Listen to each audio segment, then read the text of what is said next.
Good morning, good afternoon, good evening, and welcome to Radio Works World. My name is Gill. I am the Miracle Molecule host.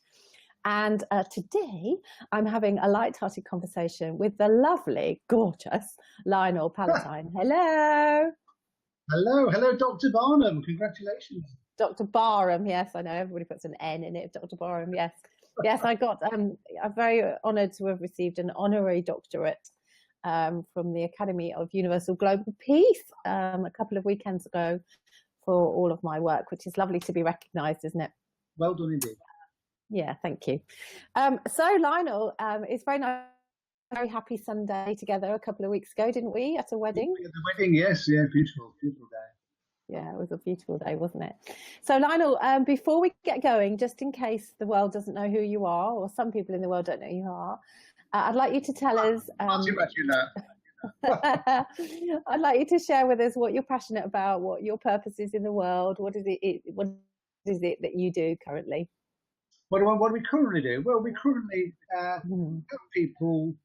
We transform people's lives and their businesses. Essentially, we are transformational. My wife and I, we work together as transformational consultants, and from a lot of years in business, both my wife and I have had separate businesses, which we've come together and we've brought a lot of things together, a lot of Eastern philosophy and Western science and family cultures to create something very unique. We run courses, we run here in BLISSLAND, we run courses on awakening bliss, which is helping people to understand that there is a much better way of life than what they're currently leading. And attracting bliss, how to manifest things into your life. And when you come here and feel the energy, you'll understand just a little bit more about attracting. And then we run a course called Arousing Bliss, which is a personal connection with our soulmate and increasing the joy of relationships. So that's about. Oh well. Apart from that, we also have two businesses. two separate businesses, which are property-based businesses. So I've been in property and that sort of thing for many, many years. So we can also advise people on those sort of things. So. Yes, and I've been very, very privileged to have spent some time at BLISSLAND, which is near Congelton, by the way, everybody, and it's up on a hill, and it's on ley lines, and it's the most magical place. And I love being in your pod. Your pod featured on Grand Designs, didn't it, many years ago? Yeah. My flat packed home. My flat packed home. Your flat packed home. Yes, but the energy here. I mean, there's so much kind of going on energy-wise with the labyrinth and, like I said, the ley lines, the crossing ley lines. Very, very powerful. So it's a very, very beautiful place to be. And even we have builders and things coming here, and they just, I love it here. I love it.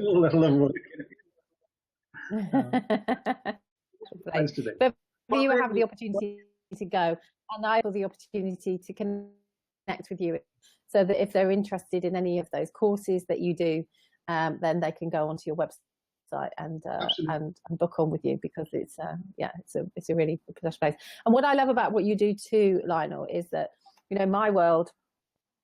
We're very focused on women, or I'm very focused on women, and women are very open to kind of personal development and finding their center and becoming balanced and connecting with the earth. But actually what you do is you give a space for men too, don't you? Oh, absolutely. Yes, we have a man's gang called the Yang Gang, man's monthly meeting going on here. And it's going from strength to strength. I started it 4 months ago. I was a bit apprehensive when I started, what we're all going to talk about and how is it going to work and all that. And it's been wonderful, absolutely wonderful, very inspiring. And I'm now connecting with other men's groups, and we're hoping to run a yin crowd as well. Dawn's going to run a yin crowd, so there'll be a women's group and a man's group. And it's all free. Just it's the opportunity for people for men from the men's side of things. It's opportunity for men to connect with their tribal roots. Spiritual tribal roots. I'm always a bit wary about saying spiritual because people connect it to religion, but we are absolutely no religions here at all. Technology is not a big part in our lives here. It's a bit of a nuisance, really. Technology, I mean, it's marvelous what it can do, but in reality, it's lost a lot of connection, a lot of people connection, a lot of groundedness, and it's a typical example. So getting back to basics and leaving our phones to one side and talking and connecting is really a much better way to be. Especially connecting with the earth, nature. Beautiful. Who knows? Who knows the ways of technology? Certainly not I. I don't know what you were talking about, but it seems that everybody was listening to you. So that's fabulous. Okay, let's get into our call because we still seem to be live. I was just filling the space. Ask away. Ask away. Okay, so this is all designed to look at the Lionel behind BLISSLAND, behind all the businesses, behind everything else. So I've devised these questions that I'm asking everybody, and nobody has prior knowledge. You don't know what I'm going to ask you, do you, Lionel? No, my wife wouldn't tell me. I know she was on with you last week, but she wouldn't tell me. She swore to secrecy. I swore to secrecy. Don't tell him. Don't tell him. So here we go. So this is my first scenario. So Lionel, you're in a very nice hotel and you're going to lunch, and you're getting in on the bottom floor into the lift or the elevator, going up to the top floor where you're going to have this lovely lunch. And one other person gets into the lift with you. But unfortunately, the lift breaks down between a couple of the floors. And you get a phone call to say, unfortunately, you're going to be there for 2 or 3 hours, but they are going to come and rescue you. But the good news is, that's good to know. The good news is that you've got windows, so you're not going to get claustrophobic. Okay. And the other bit of good news is that you've got one other person in the lift with you, and you get to choose who that other person is in the lift. So of everybody that you would love to spend 2 or 3 hours with, dead or alive, that you've wanted to ask all the questions, really pick their brains, who would you choose in the world to spend that 2 or 3 hours with? Oh, dead or alive, that's a different matter, isn't it? I think if it's dead, it would probably be Krishnamurti, a chap who could really have a long and deep conversation with, and 2 or 3 hours would just melt away speaking with him, I'm sure. It's is that Krishna? Hare Krishna, Krishna, Hare Krishna. Is that Krishna? No, well, Krishnamurti was. It's funny though, a lot of people don't really know about him. He died in the late 80s, I think. He was a Brahmin that was sort of picked by. Have you heard of Annie Besant? She and her teachings. She was responsible for picking him from the Brahmin in India, and grooming him to be the world spiritual leader. Now, he kind of rejected the whole organization at some point, and then went into conferencing and just talking around the world. But he was a very, very spiritually based man, without any ulterior motive, which a lot of spiritual people seem to have. Much as they say they don't have any ego, they seem to have a lot of spiritual ego. But for me, he was a great awakening when I first read any of his works, and saved me from spiraling into what a lot of teenagers would wind down into, being homeless and criminal and drug addiction and all the sort of activities that somebody could very easily spiral down into as a teenager. When things happen to you, I would put his writings down to saving me from that. So you've known of him for many, many years then? Oh, the other person might be Napoleon Hill, though. It's a tough one. Napoleon Hill, he's a good one as well. But I think Krishnamurti would be more from the heart, whereas Napoleon Hill is more business guided. And now at this time in my life, certainly I'd like to look at the spiritual aspects of things. So yeah. Okay. All right. So you're in the lift with Christian, and we're going to feed you because obviously you're on your way to lunch and he's hungry and so are you. So I'm going to provide you with a lovely table with, or you can have it on the floor wherever you want to eat it, with very nice cutlery and crockery. And I'm going to magic you up your favourite meal and drink that you would like to share with your guest. Oh, right. Okay. Well, I suppose really the drink would have to be water because, glory to eat. Ooh. Well, my wife's turned vegan recently, so she's been vegan. She's not invited though. She's not invited. It's just you and him. Off the. You can go off piece. I tell you what I would like. I would like spinach lasagna. Now, there's a place in Manchester that does spinach lasagna, it just does it very crispy and just layers of spinach. And yeah, I mean, spinach is one of my favourite foods. And I don't know whether it's from watching Popeye as a young boy. Certainly hasn't done much for my muscles, but I find it a very nutritious food, and certainly done in a sort of crispy lasagna. But it's done the way this place does it in Manchester. They do it without pasta. So it's like layers of spinach with sliced, that one that's like cucumber but isn't cucumber. Courgette. That's the one. Zucchini. And tomato flavouring and things. So yeah, and a few chips on the side. Sweet potato chips. They're really nice. Yeah, they're healthy for you, and so I think that would go. Yeah. I might be tempted to have a glass of rosé if I'm stuck in a lift, but probably not if I'm with Christian and Morty. Maybe if you were with Napoleon Hill, you would. Oh yeah, I think that would be a different event. Yeah. Great question, man. Great question. Thank you. Okay, brilliant. Thank you very much. So let's go back to the 18-year-old you then. So can you share with us about what was going on at 18 for you? Where were you living? What was happening? I was a bit of a nomad at 18. I was kind of wandering the country in my 35-pound car, kind of living out of my car, trying to live off the land as much as possible. I read a book called Free for All as a teenager, and it taught you how to live off the hedgerows and forests and the things that were. And I tried that for quite a while, and got a lot of pleasure out of it until it kind of made me a bit poorly, So I had to go back to my mum to get sorted out, as you do.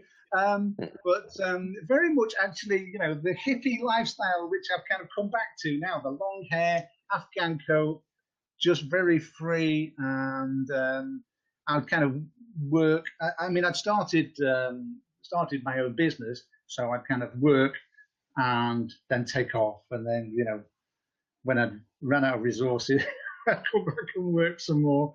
And it's funny, we just had a family party at the weekend, and we were talking about this. And my sisters were saying what a vagrant I was, wandering around. And I had this car that I paid £35. I went all over the place, and it took me days to get anywhere. Everybody else would be there, and I'd turn up days later, But so that was me, kind of Afghan coat, very much a unwashed. My sister was saying, but the unwashed, great unwashed. And what were you listening to, Lionel? What kind of music? Yeah.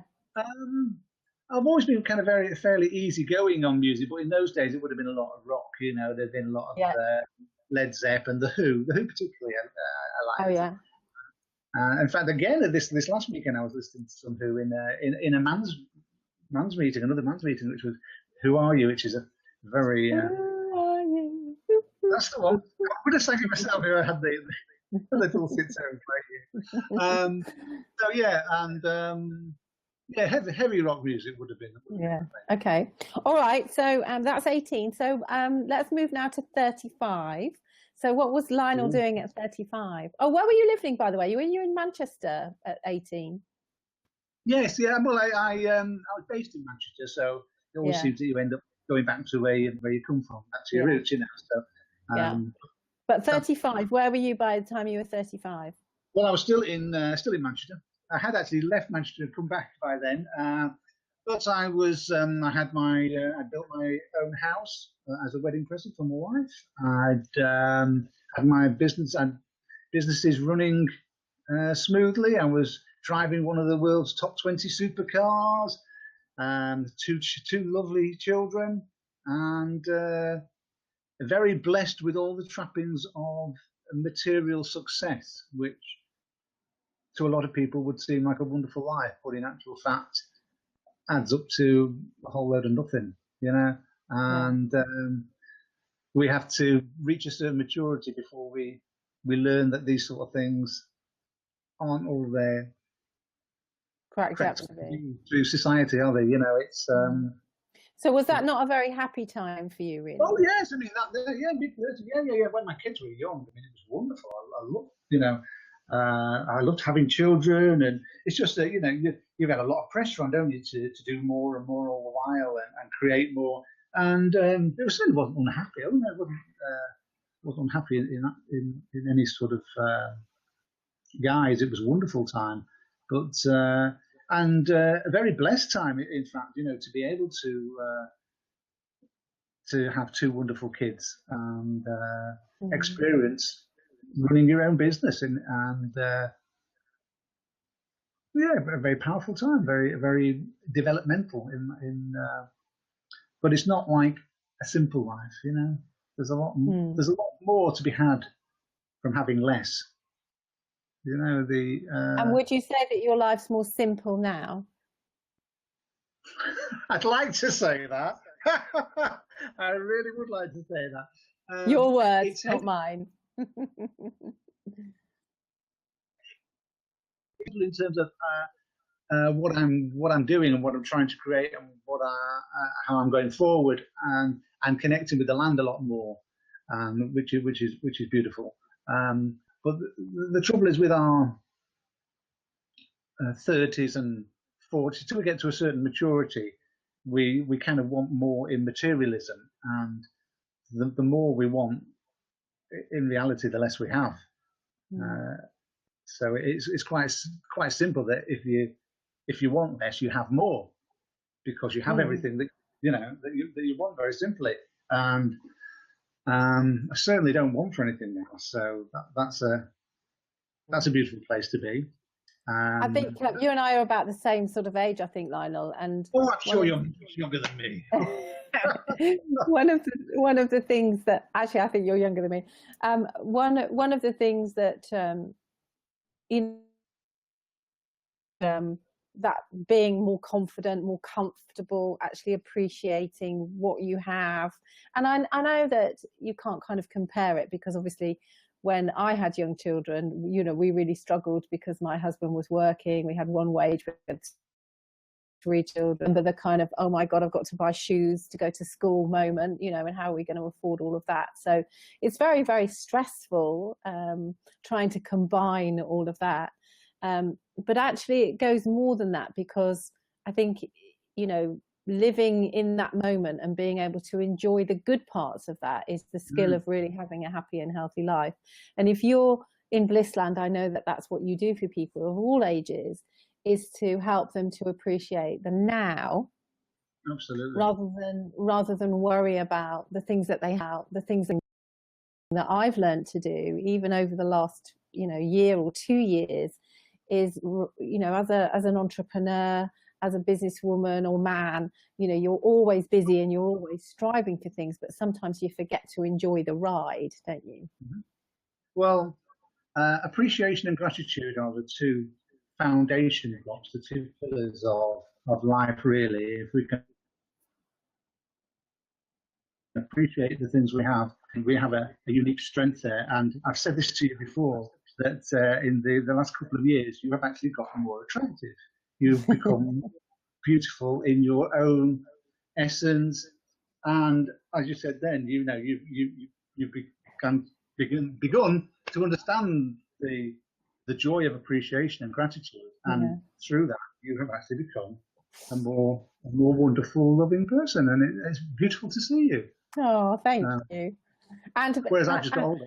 yeah, well, I think BLISSLAND's had a part to play in that as well, because all of those people that I connected with, and coming to BLISSLAND on a couple of occasions for World Earth Day, and being around people that are like you and Dawn and all the other people that I'm connected to, and you definitely are, the result of 5 people you spend most of your time with. So it's the same for us as adults in our 50s as it is for our children when they're in their teens.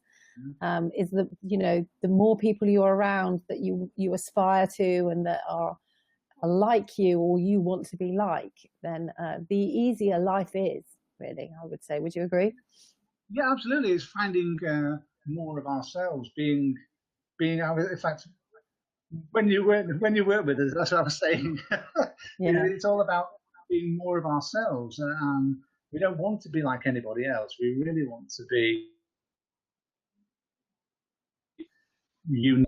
If we can get past all that other stuff and just become more of us and be seen as us, then what more can we want? Yeah. We're all our own worst enemy. That's yeah. And accepting that not everybody's going to like you, and not everybody's going to get you, but actually maintaining and holding your own center. And I certainly feel that I've kind of grown into the person that I knew I was when I was little, but kind of lost. I think we lose our way slightly because of pressures of family or friends or peers or what's going on in society. And actually that lovely feeling of coming back to, actually I've always felt like this, or this is the way that I've always was meant to feel, actually. It's all childlike, isn't it? It's following our own intuition. I think that's the beauty of it. Just being a child again, without all the responsibilities and all the negativity of the adult world around you, which is bombarding you all the time, isn't it? Yeah, especially nowadays. Our life now, within the last 5 years, and partly because of what we're doing here, with Facebook and so on, and social media. I think it's a very difficult time for teenagers, particularly, to be in this world. It's a hard, it's not an easy world for them, and it's got even worse since my children are all in their 20s now, and they kind of are very good at removing themselves from all of this. I spend much more time on social media than they do. So yeah, they kind of get away from it. But of course, I think things are much exposed to it and much more reliant on it in some ways, and those are the ones that we need to worry a little bit about. Oh, absolutely. I mean, in lots of ways, there's too much communication these days, and to my mind, there's too many modes of communication because, I get lost with it all. You've got emails, and texts, and phone calls, and letters, Facebook, all these things. It's just, in the old days, when I was a boy, you had one phone in the house and 4 numbers to ring you.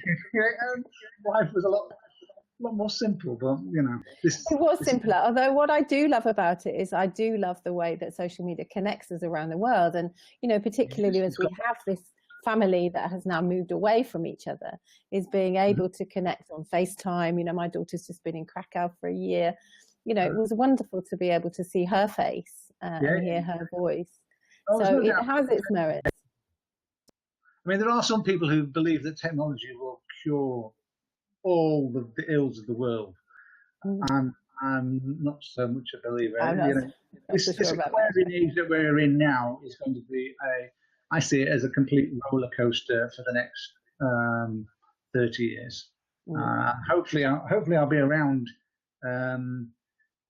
into the new age of whenever it is, 2050 or whatever, when we move out of the Aquarian age into whatever the next age is, and be able to see a utopian world. But before then, going to be a lot of upheaval and a lot of pain and suffering before we can get to that place, isn't there?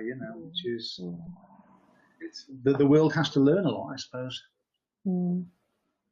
Okay, so carry on. Well, I was going to say, we hope that in our small way we can raise the consciousness of and the awareness of anybody who comes into contact with us here, you know, yes, and the planet.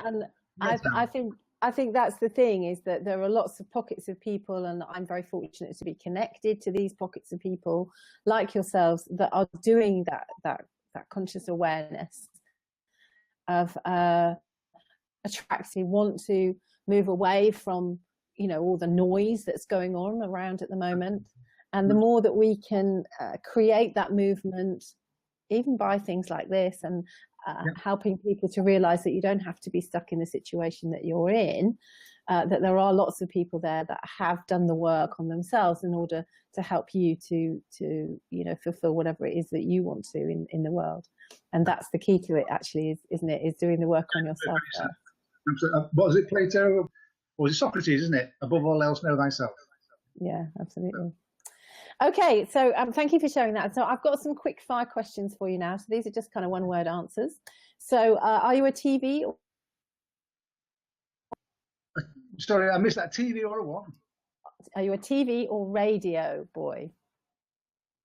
Do you like TV or radio?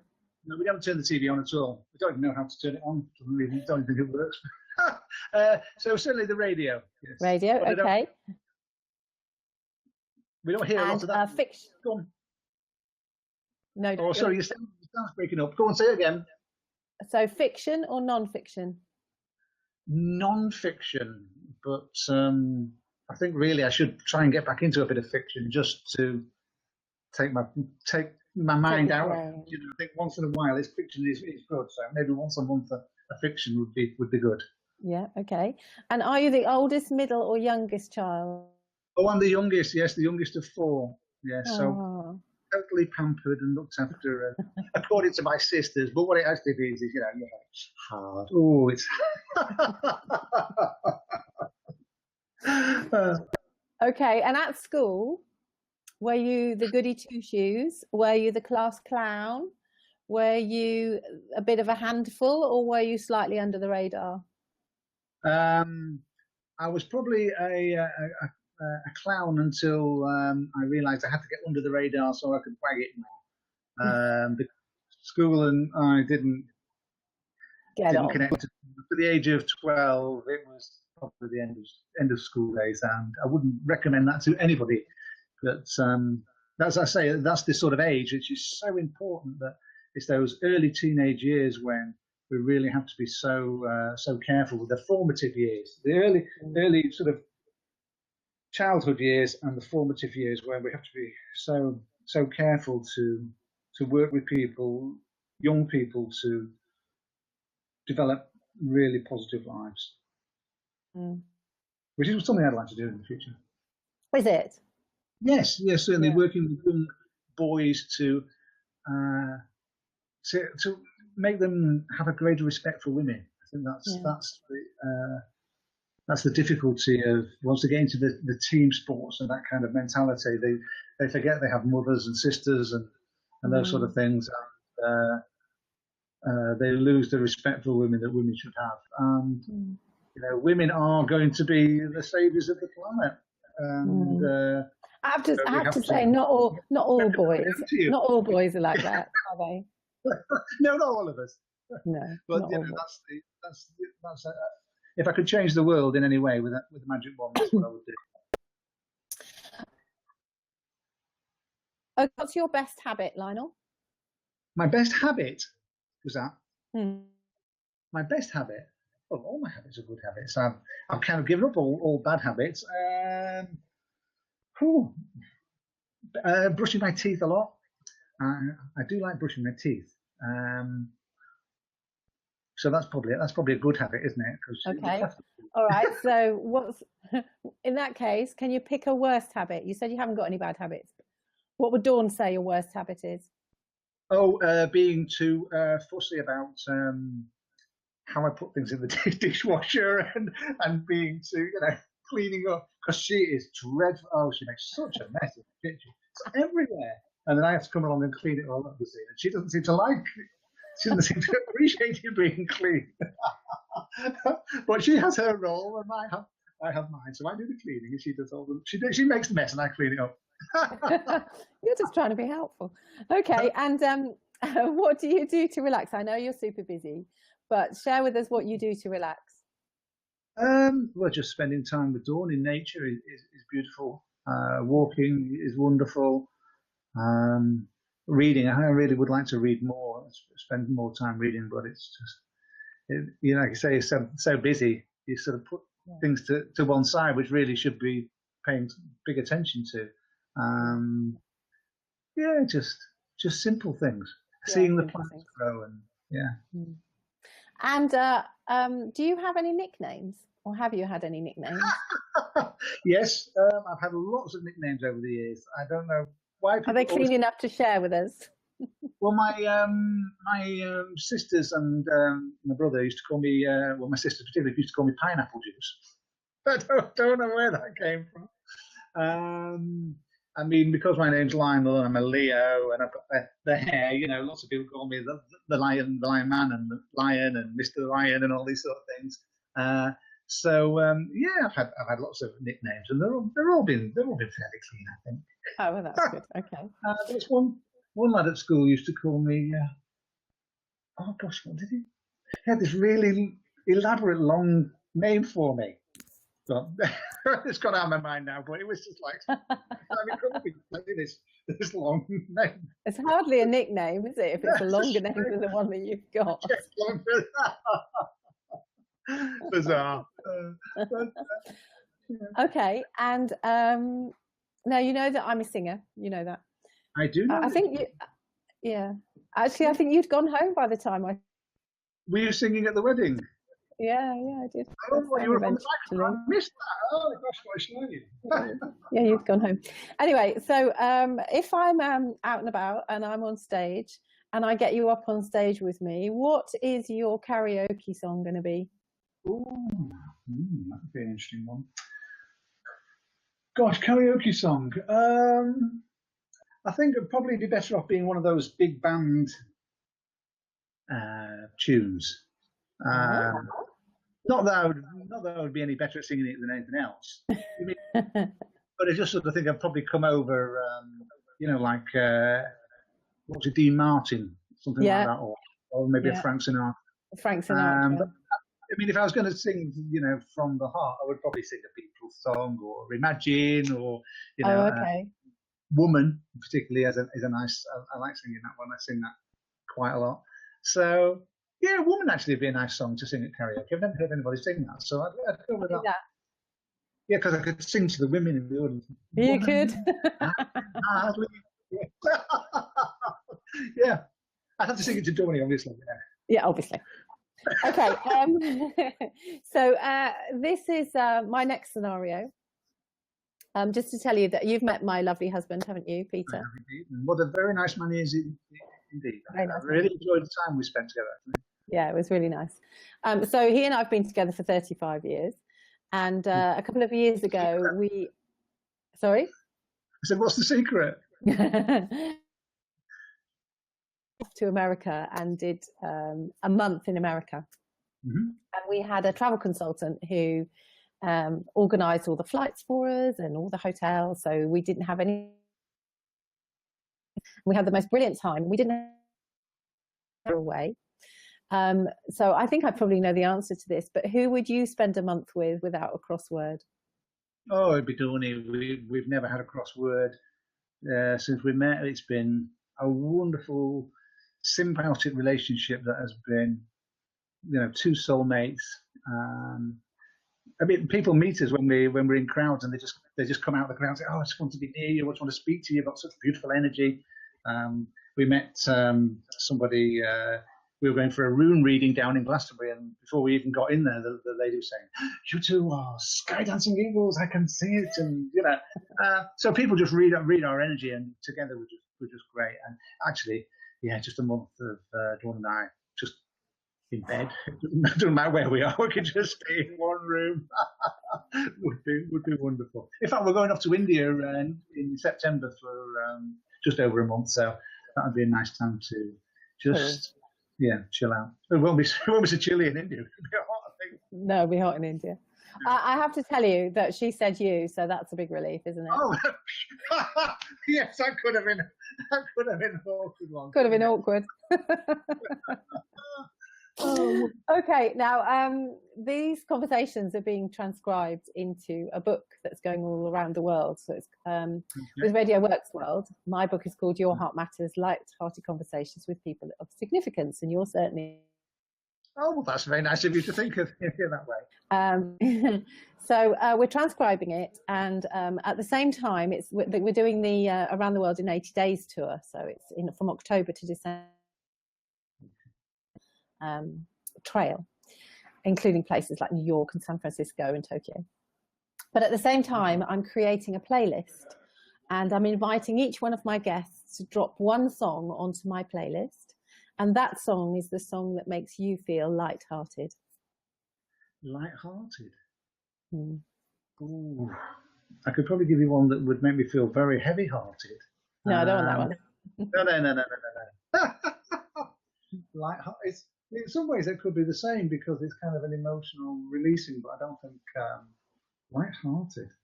Yeah, if you said, "Oh, we're going out to a party, Dawny," what are you going to put on the car? What are you going to put in? Oh, I think I kind of like that Kings of Leon, "Sex is on Fire." Sex is on Fire, because that's great to dance to, you know. So that would be certainly a dancey type of tune. Yeah, that's cool. I think somebody else has mentioned that actually as a potential as well. But I can't get Benny Hill and the Milkman, Ernie the Milkman out of my head, boy. It must be that one. I think I'd rather have Kings of Leon rather than Benny Hill on my playlist. Yeah, I'd have to. I'd have to give that some serious thought. I mean, Dawn and I like a lot of Diva from Alan Mitten, so that's very, very enlightening in terms of, you know, that would be spiritually lighthearted. Yeah. Okay, so, well, I'm going to go with Kings of Leon for now, and if you change your mind, then you can let me know. To write it in the book.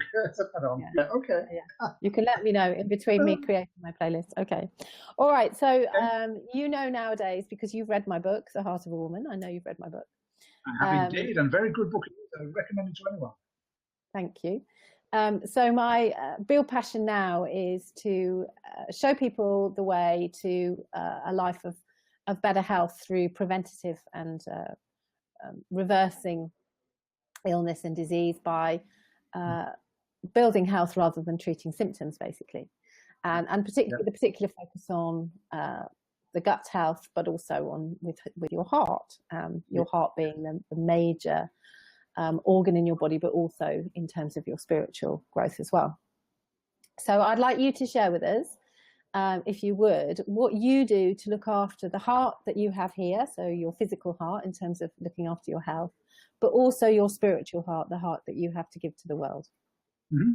Well, obviously the physical heart is all down to working in the garden and working on the land and just putting as much energy into, you know, the rough and tough stuff that I'm not a fan of going down the gym or anything like that, because I think you're so much more connected when you're working with the land, and that, you know, pushing a barrow full of wet soil uphill is just as good as pumping any iron or anything. So I would certainly, on the physical side, say that the garden is the best place the land is certainly the best place to work with.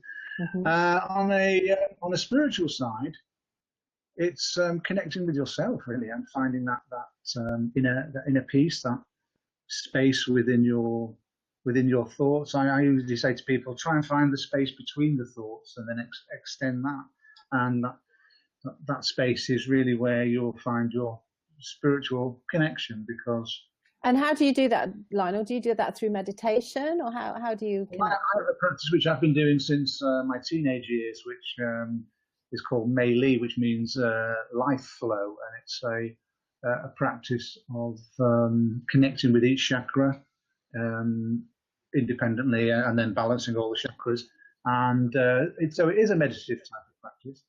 It can be a very quick breathing exercise and connection, just a couple of minutes, or it can be a couple of hours. It's quite addictive, it's very trancy, but it's also very inspirational. It can bring you that space in your head to actually find a way forward with anything, and often it just makes me want to write things down, and just create things. I love writing, so that's the way I would say, for me, is a spiritual connection. That isn't me speaking to my higher self, to the universe, and the universe talking back to me. So brilliant. Thank you. If anybody wants to come and have a lesson here with me, it's early start. I was going to say if they can share. So talking about that, I'm going to share your website, which is blissland.co.uk, so that people can. Would you share with us also a little bit about what's coming up for you in the next month or in the next 6 months up to Christmas, maybe? Any events that you've got going? How can people engage with you? Yeah, absolutely. Well, we've got the Man's Monthly event, which I've just mentioned, the Yang Gang.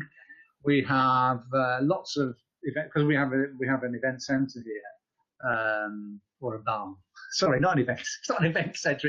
It's a barn, but it's a very beautiful barn. And beautiful, yeah. So we have.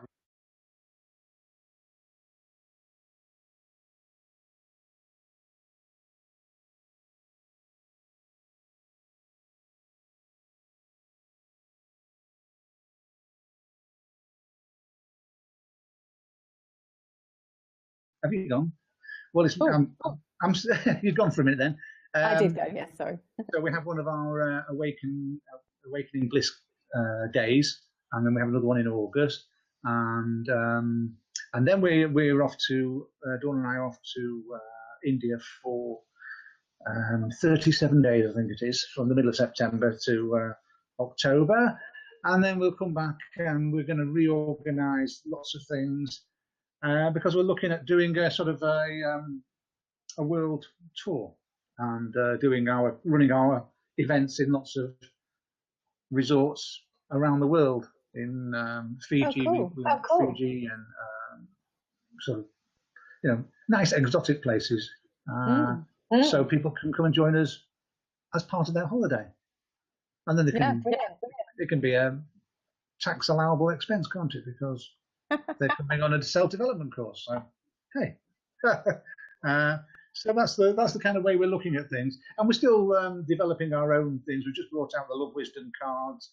They're just going into production, and our books, we want to get them into a proper book format, and there's just so many things to do. But we are making progress, and life is very beautiful. Brilliant. All the more being here with you today. Oh, thank you, Lionel. Well, I've really enjoyed my light-hearted conversation with you. I hope you have too. I have indeed. Thank you. And we're going to connect real soon. I know that I'm going to see you soon. So if anybody wants to connect with Dawn and Lionel, because they are a force to be reckoned with, certainly, and being around them is a lovely experience, then the website is on the screen now. And you can also, Lionel's not very good on Facebook, but Dawn is.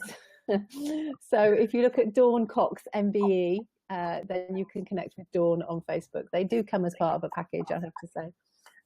So you can connect in either way. So thank you very much. Love to you both. Thank you very much for taking part. All your listeners. Yes, absolutely. And I'll see you real soon. So thank you very much.